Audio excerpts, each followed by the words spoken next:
How you doing? My name's Captain Hap Farrell. I run the Stun My 2 out of Rock Harbor. Normally I do fishing videos. Well, today I'm going to express my opinion on the energy program.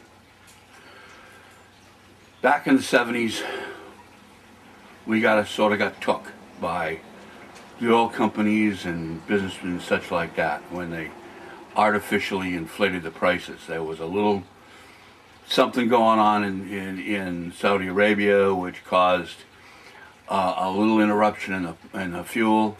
That was corrected within a month. This is all on the internet under what had happened back in the 70s. Anyway, it got fixed, but the oil companies took advantage. This time we got something similar going on. A lot of the mates here go on to school, one of them being Mass Maritime. Anyway, one of the graduates of Mass Maritime and a mate down here, has been on the job now for a couple of 3 years, is a second engineer on a oil tanker. And he says, and I believe him, that the tankers are stacked up waiting to unload. There is no supply problem whatsoever. Right now it's home heating oil getting ready for this winter.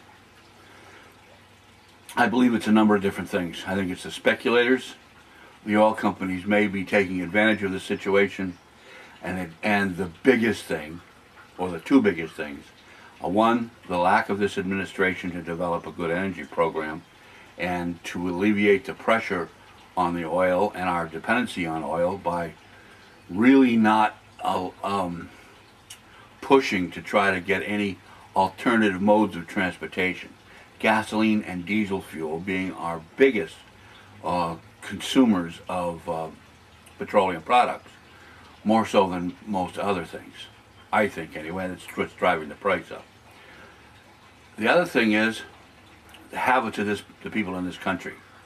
We've been spoiled, and we're going to have to take some pretty nasty tasting medicine to fix this.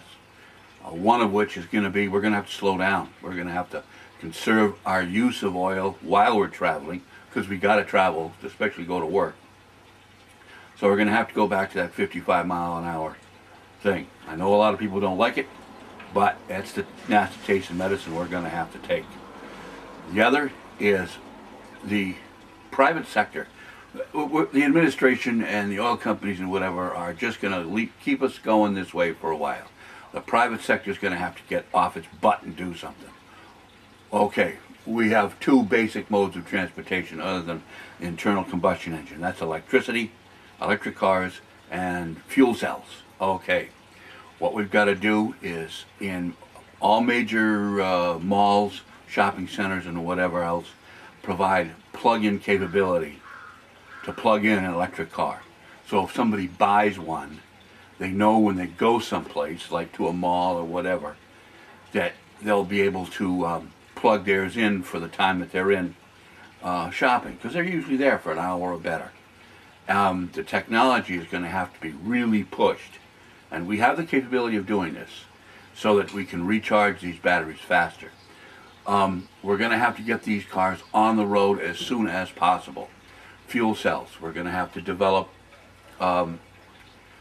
modes of transportation and infrastructure, meaning we're going to have to put hydrogen filling stations alongside gas stations.